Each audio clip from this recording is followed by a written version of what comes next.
Hello दोस्तों, मैं अरविंद कुमार। स्वागत है आपका यूट्यूब चैनल में।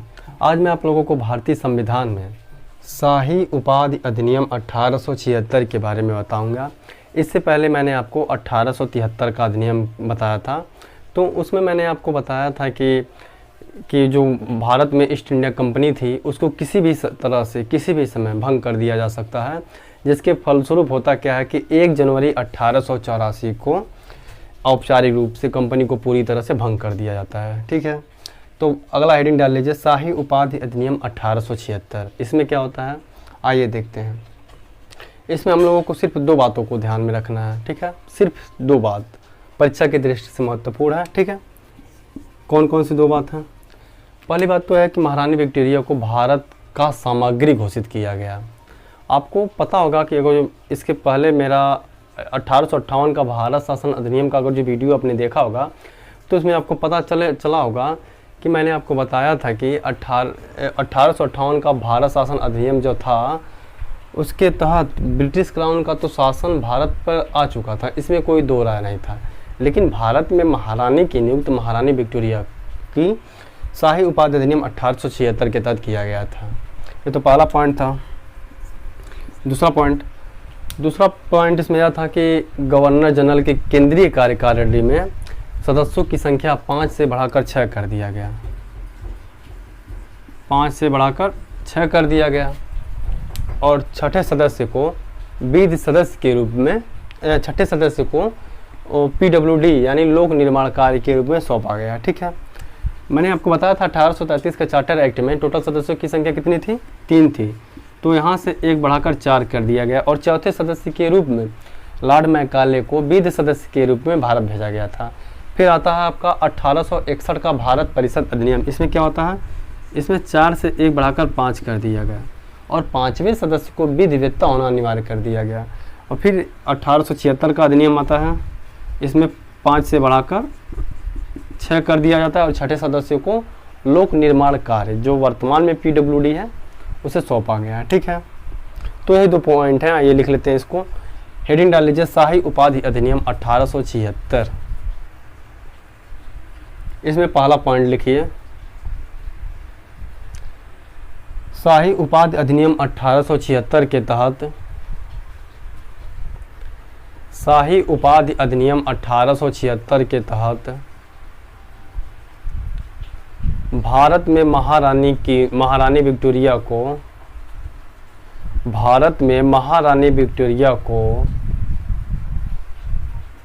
28 अप्रैल 1876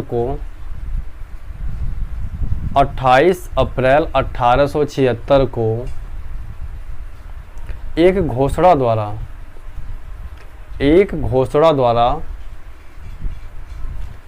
भारत का सामग्री घोषित किया गया।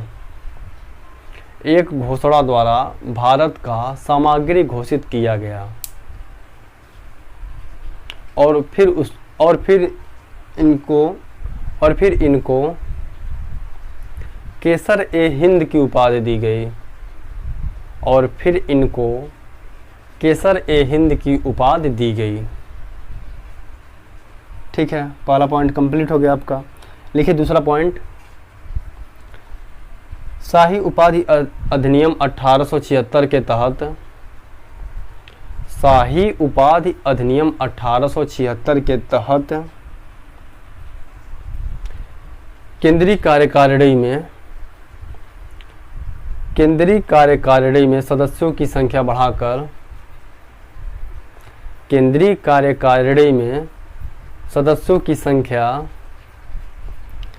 5 से बढ़ाकर 6 कर दिया गया। सदस्यों की संख्या 5 से बढ़ाकर 6 कर दिया गया और छठे सदस्य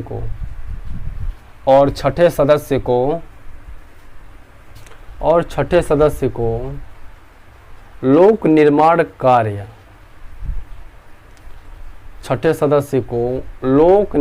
कार्य जो वर्तमान में PWD नहीं है, कोष्टक में लिख लीजिए PWD।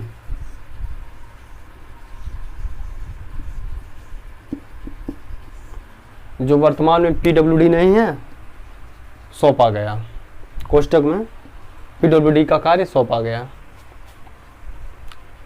ठीक है। तो आपका शाही उपाधि अधिनियम 1876 में सिर्फ 2 ही बातों को याद रखना है परीक्षाओं की दृष्टि से। अगला हेडिंग है आपका, अगला हेडिंग है आपका 1892 का भारत परिषद अधिनियम। हेडिंग डाल लीजिए।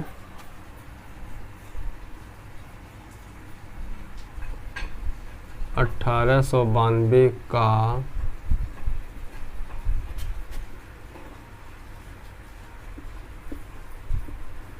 भारत परिषद अधिनियम।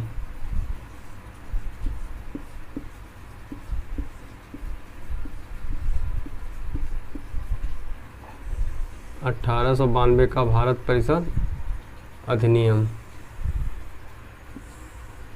ठीक है। तो इसको थोड़ा सा हम लोग समझ लेते हैं इसमें क्या होता है। तो देखिए इसमें होता यह है कि जो परिषदें नहीं थी, 1892 का भारत परिषद अधिनियम के तहत जो परिषदें थी उसमें अधिकार जो था ना, उसको अधिकार की वृद्धि कर दिया गया, मतलब जो अधिकार क्षेत्र था उनको बढ़ा दिया गया। क्योंकि इसी अधिनियम के तहत भारतीयों को बजट पर बहस करने का अधिकार दिया गया, प्रश्न पूछने का अधिकार दिया गया। लेकिन अफसोस की बात यह रही कि उन्हें अपना निर्णायक मत देने का अधिकार नहीं दिया गया, निर्णायक मत देने का अधिकार नहीं दिया गया और अनुपूरक प्रश्न पूछने का अधिकार नहीं दिया गया। और इसी अधिनियम के तहत केंद्रीय विधान परिषद में सदस्यों की संख्या यहाँ से बढ़ा दी जाती है, बढ़ाकर न्यूनतम 10 तथा अधिकतम 16 कर दिया जाता है। और बंगाल, मद्रास और मुंबई के प्रांतों में सदस्यों की संख्या बढ़ाकर न्यूनतम 8 तथा अधिकतम 20 कर दिया जाता है। और फिर क्या होता है, उत्तर पश्चिम प्रांतों में सदस्यों की संख्या बढ़ाकर 15 कर दिया जाता है। और फिर होता क्या है कि निर्वाचन प्रणाली जो थी ना, इस निर्वाचन प्रणाली को प्रारंभ करना इस अधिनियम की प्रमुख व्यवस्था थी। निर्वाचन प्रणाली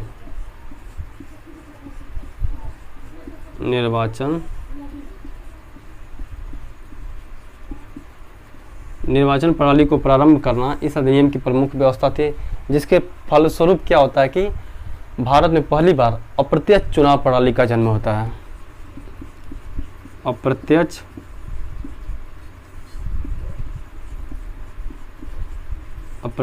चुनाव प्रणाली का जन्म होता है, ठीक है।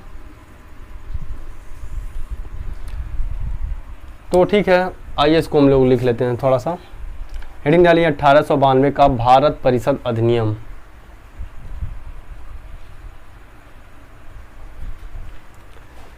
हेडिंग डाल लीजिए 1892 का भारत परिषद अधिनियम। लिखिए, इस अधिनियम के तहत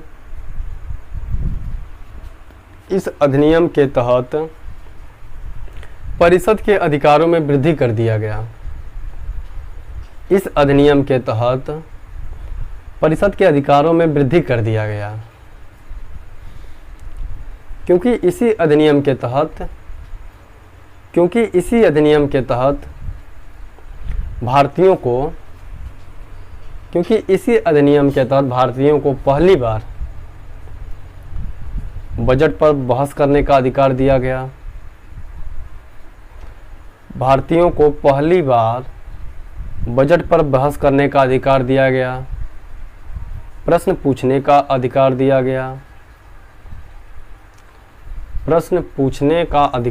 गया, लेकिन अफसोस की बात यह रही कि उन्हें अपना निर्णायक मत देने का अधिकार नहीं दिया गया। और अनुपूरक प्रश्न पूछने का अधिकार नहीं दिया गया, मतलब प्रश्न के विपरीत प्रश्न पूछने का अधिकार नहीं दिया गया। तो अनुपूरक प्रश्न पूछने का अधिकार नहीं दिया गया, ठीक है। जैसे अब जो मान लीजिए कोई ब्रिटिश मंत्रिमंडल में कोई विधेयक आता है, कानून आता है, उसको लागू करने के लिए, तो उस पर भारतीय सिर्फ बाध्य थे कि सिर्फ बहस कर सकते, लेकिन अपना चुनाव नहीं दे सकते थे। कोई अगर जो विधेयक गलत है, कानून प्रस्ताव हो रहा है वो गलत है, तो इसमें लोग अपनी राय दे सकते हैं कि भैया ये गलत है, लेकिन इसको मत देकर पूर्ण बहुमत से नहीं सिद्ध कर सकते तो भैया इसको हटा दो, ऐसा कोई सिस्टम नहीं था इसमें। ठीक है, फिर आगे लिखिए।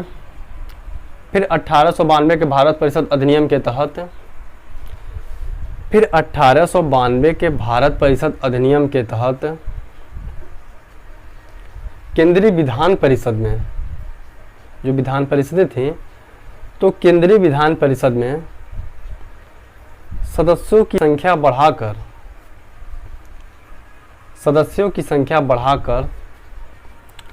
न्यूनतम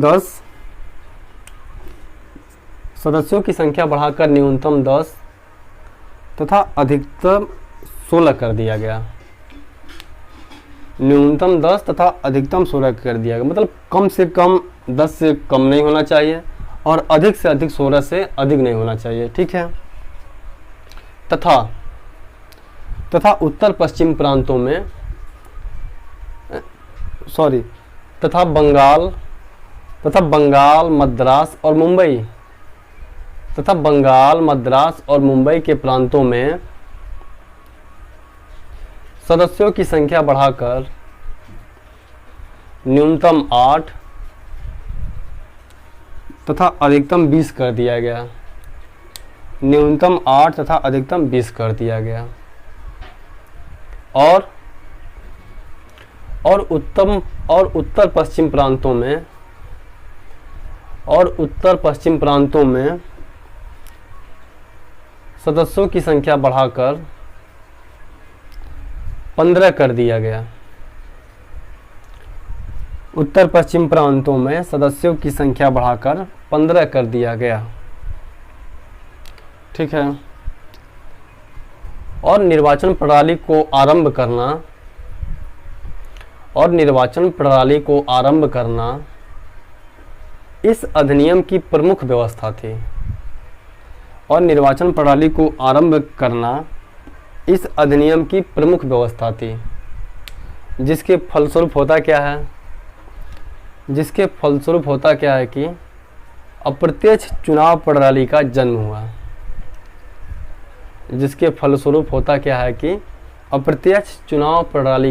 हुआ। ठीक है, तो यह था आपका 1892 का भारत परिषद अधिनियम। ठीक है, तो 1892 का भारत परिषद अधिनियम समाप्त होता है। अब आपका नेक्स्ट हेडिंग अगला है 1909 का मार्ले मिंटो सुधार अधिनियम।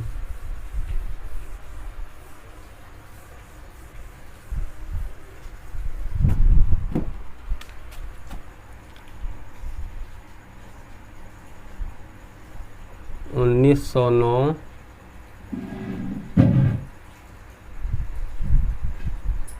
सौ नौ का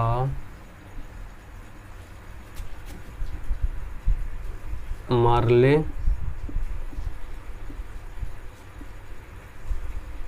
मिंटो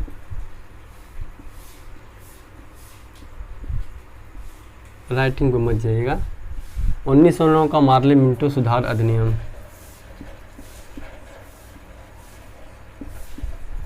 मार्ले मिंटो सुधार अधिनियम। ठीक है, हेडिंग डाल लीजिए 1909 का मार्ले मिंटो सुधार अधिनियम।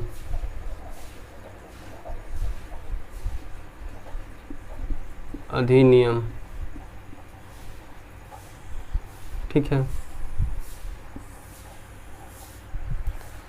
तो इसको थोड़ा हम लोग समझ लेते हैं किसमें होता क्या है। तो इसमें होता जानते हैं क्या है 1909 के मार्ले मिंटो सुधार अधिनियम में। देखिए, जो 1909 का मार्ले मिंटो सुधार अधिनियम आया था वह 1892 के दोषों को दूर करने के लिए आया था तथा भारत में बढ़ते हुए उग्रवाद तथा क्रांतिकारी राष्ट्रवाद का सामना करना भी था। कहीं ना कहीं से कह लिया जाए तो सामना करना भी था। और फिर जानते हैं कि 1909 का मार्ले मिंटो सुधार अधिनियम कैसे पड़ा। तो तत्कालीन वायसराय मार्ले थे और सचिव तत्कालीन भारत सचिव मार्ले थे और वायसराय मिंटो थे। इन दोनों के नाम पे मार्ले मिंटो सुधार अधिनियम पड़ा। फिर इससे क्या होता है कि फरवरी 1909 में इसे पारित किया गया।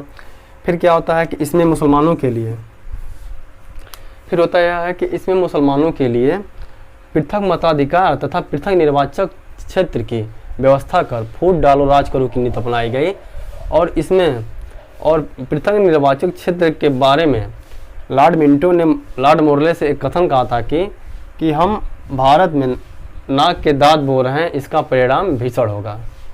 और फिर क्या होता है कि यहीं से भारत सचिव भारत परिषद और वायसराय के कार्यकारिणी में भारतीय सदस्यों को शामिल किया जाने लगा, जिसमें से 2 सदस्य शामिल थे, केसी गुप्ता थे, एक सैयद हुसैन बिलग्रामी थे। ठीक है, तो आइए इसको हम लोग लिख लेते हैं। 1909 का पार्लियामेंट सुधार अधिनियम, कुछ पॉइंट है इसमें। ठीक है, तो लिखिए इसमें 1909 का पार्लियामेंट सुधार अधिनियम, हेडिंग हो गया। लिखिए 1909 का जो पार्लियामेंट सुधार अधिनियम आया था, 1909 का जो पार्लियामेंट सुधार अधिनियम आया था वह 1892 के 200 को दूर करने के लिए आया था। वह 1892 के 200 को दूर करने के लिए आया था तथा भारत में बढ़ते हुए राष्ट्रवाद तथा भारत में बढ़ते हुए उग्रवाद तथा क्रांतिकारी राष्ट्रवाद का सामना करना भी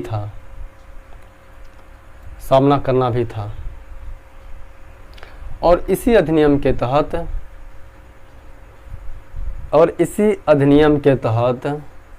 तत्कालीन भारत सचिव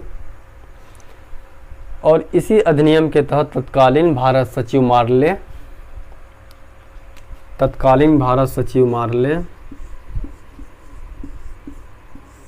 तथा वायसराय मिंटो के नाम पर इस अधिनियम का नाम पड़ा। फिर होता क्या है कि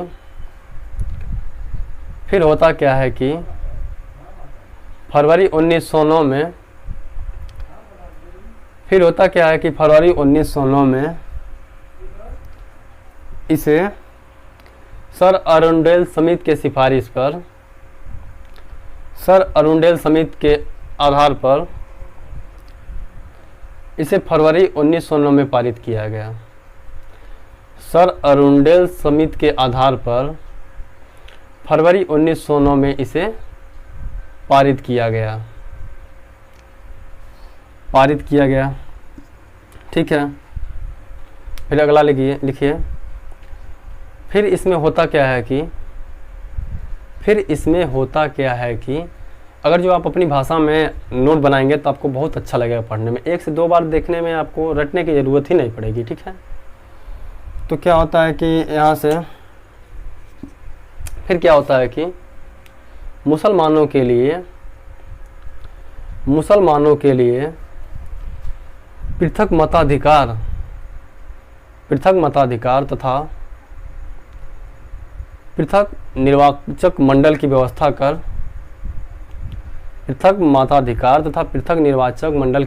कर फूट डालो राज करो की नीति अपनाई गई। जिसके फलस्वरूप होता क्या है कि भारत में सांप्रदायिक निर्वाचन प्रणाली का जन्म होता है। जिसके फलस्वरूप होता क्या है कि भारत में सांप्रदायिक निर्वाचन प्रणाली का जन्म होता है। और एक कथन है, इसको लिख लीजिए, पूछता है कभी कभी परीक्षाओं में। ठीक है, पृथक निर्वाचक मंडल के बारे में लॉर्ड मिंटो ने लॉर्ड मोरले से कहा था। पृथक निर्वाचक मंडल के बारे में लॉर्ड मिंटो ने लॉर्ड मोरले से कहा था कि मैं भारत में नाग के दांत बो रहा हूँ इसका परिणाम भीषण होगा, इसका जो फल है वो भीषण होगा, और वास्तव में भीषण हो ही गया। ठीक है,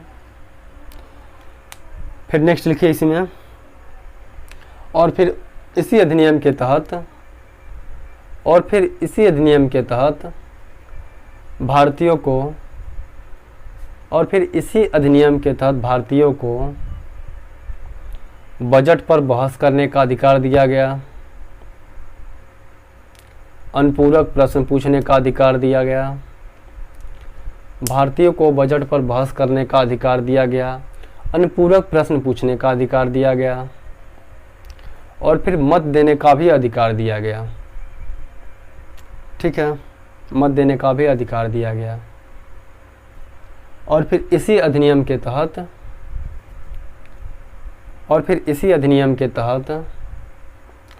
भारत परिषद तथा वायसराय की कार्यकारिणी में, और इसी अधिनियम के तहत भारत परिषद और वायसराय के कार्यकारिणी में भारतीय सदस्यों को शामिल किया जाने लगा। पहली बार है कि भारतीय सदस्यों को यहाँ पे शामिल किया जाने लगा। भारत परिषद तथा वायसराय की कार्यकारिणी में भारतीय सदस्यों को शामिल किया जाने लगा, जिसमें 2 लोग शामिल थे। कौन कौन से जानते हैं आप? एक केसी गुप्ता थे, लिख लीजिए, एक केसी गुप्ता थे,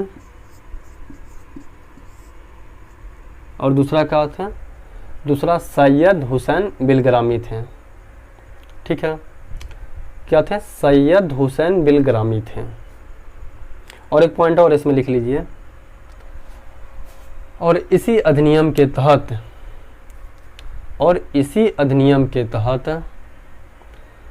जो केंद्रीय विधान परिषद में सदस्यों की संख्या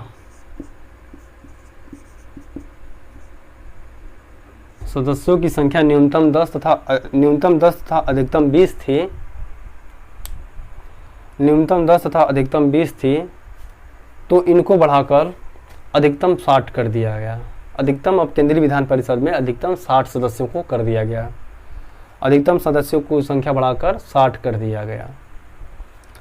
ठीक है, तो 1909 का पार्लियामेंट्री सुधार अधिनियम में था, वही जो कुछ कमियां थी उसको दूर किया गया इसमें। ठीक है, 1909 का पार्लियामेंट्री सुधार अधिनियम हो गया। अब आपका अगला पॉइंट है 1919 का मॉन्टेग्यू चेम्सफोर्ड सुधार। ठीक है,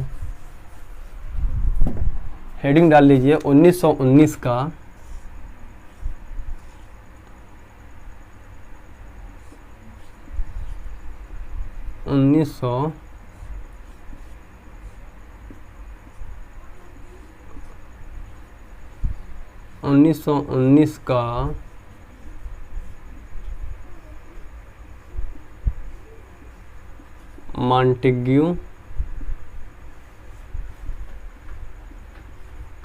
मॉन्टेग्यू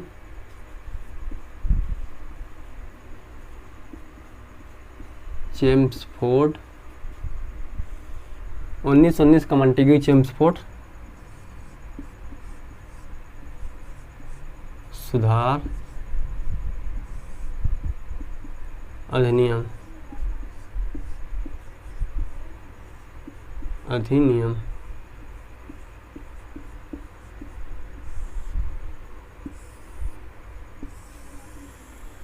हेडिंग डाल लीजिए 1919 का मॉन्टेग्यू चेम्सफोर्ड सुधार अधिनियम। इसमें होता क्या है, जो मॉन्टेग्यू थे ना, ये भारत सचिव थे, और चेम्सफोर्ड आप जानते हैं कि भारत सचिव थे चेम्सफोर्ड। ठीक है, तो इसको थोड़ा हम लोग समझ लेते हैं कि इसमें होता क्या है। ठीक है, 1919 का मॉन्टेग्यू चेम्सफोर्ड सुधार अधिनियम। ठीक है, तो इसमें होता है कि 1919 का मॉन्टेग्यू चेम्सफोर्ड सुधार अधिनियम के तहत जो था ना, वो प्रांतों में एक आंशिक उत्तरदायी सरकार की स्थापना करना था, जिसके लिए दैत्य शासन प्रणाली को तैयार रखा गया था। अच्छा, आपको पता होगा दैत्य शासन प्रणाली कब से तक चला था? 1765 से 1772 तक चला था। इसके जनक किसको जाना जाता है? लॉर्ड क्लाइव को जाना जाता है। और वास्तव में जानते हैं दैत्य शासन के मदद से भी बंगाल को खूब लूटा गया। ठीक है। और फिर होता क्या है कि दैत्य शासन का जनक लियोनस कार्टियस को भी जाना जाता है, लियोनस कार्टियस को जाना जाता है, ठीक है।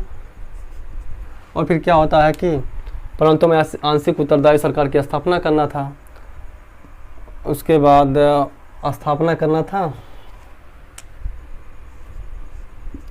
ठीक है।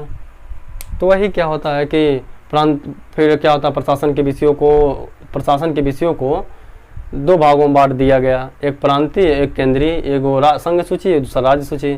फिर क्या होता है कि प्रांतों में दैत्य शासन लागू करने के लिए प्रांतों को भी दो भागों में बांट दिया जाता है, एक हस्तांतरित एक आरक्षित। तो हस्तांतरित में शिक्षा स्वास्थ्य आ जाता है और आरक्षित में आ जाता है राजस्व न्याय पुलिस आ जाता है। और फिर जानते हैं इसी अधिनियम के तहत 1924 में ली कमीशन का गठन होता है।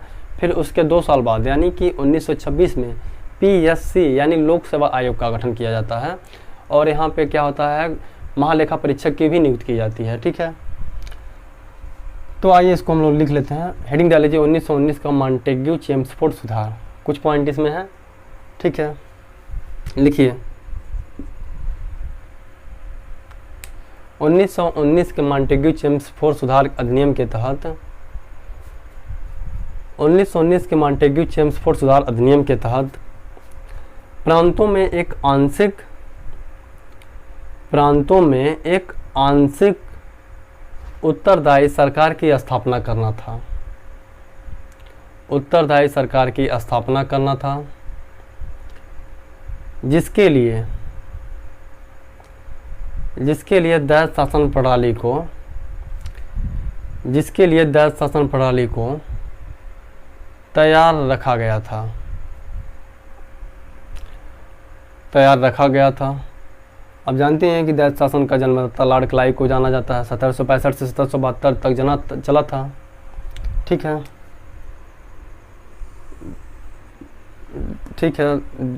जन्मदाता लॉर्ड क्लाइव को जाना जाता है। फिर क्या होता है कि फिर प्रशासन के विषयों को दो भागों में बांट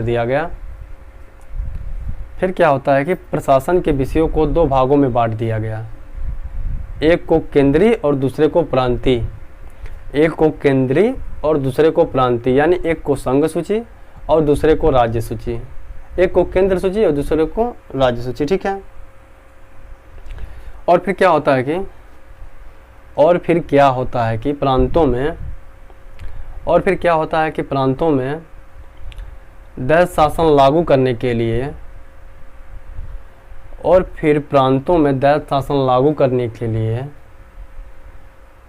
प्रांतों को भी दो भागों में बांट दिया जाता है। और फिर प्रांतों में दैत्य शासन को लागू करने के लिए प्रांतों को भी दो भागों में बांट दिया जाता है, ठीक है। एक को हस्तांतरित और दूसरे को आरक्षित, ठीक है। हस्तांतरित में राजस्व शिक्षा और स्वास्थ्य को दिया जाता है, जबकि आरक्षित में राजस्व न्याय और पुलिस दिया जाता है, दैत्य शासन का मतलब दोहरा शासन होता है, यानी प्रांतों में भी और केंद्र में भी, ठीक है, दोहरा शासन होता है। फिर क्या होता है कि 1924 में ली कमीशन का गठन किया जाता है। फिर इसी अधिनियम के तहत 1924 में ली कमीशन का गठन किया जाता है। और इसके 2 वर्ष बाद यानी इसके 2 साल बाद 1926 में PSC 1926 में प्रश्न पूछता है, PSC यानी लोक सेवा आयोग का गठन किया गया। और फिर इसी अधिनियम के तहत महालेखा परीक्षक की भी नियुक्ति किया गया। और फिर इसी अधिनियम के तहत महालेखा परीक्षक की भी नियुक्त किया गया। ठीक है, नेक्स्ट लिख लीजिए एक लाइन और इसमें। और इसी अधिनियम के तहत द्विसदनात्मक व्यवस्था का आरंभ हुआ। इसी अधिनियम के तहत द्विसदनात्मक व्यवस्था का आरंभ हुआ। ठीक है, पहला सदन विधान परिषद था और दूसरा क्या था, दूसरा राज्य परिषद था। इसी अधिनियम के तहत द्विसदनात्मक विधायिका का प्रारंभ हुआ। पहला का नाम विधान परिषद था, दूसरा का नाम राजस्व परिषद था। ठीक है, तो यह हो गया 1919 का मॉन्टेग्यू चेम्सफोर्ड सुधार। आपको बताने की ज़रूरत नहीं है कि उसमें मॉन्टेग्यू जो थे ना भारत सचिव थे। ठीक है, और चेम्सफोर्ड जानते हैं वायसराय थे। ठीक है, तो हो गया 1919 का मॉन्टेग्यू चेम्सफोर्ड सुधार। तो ठीक है दोस्तों, अगले वीडियो में मिलेंगे।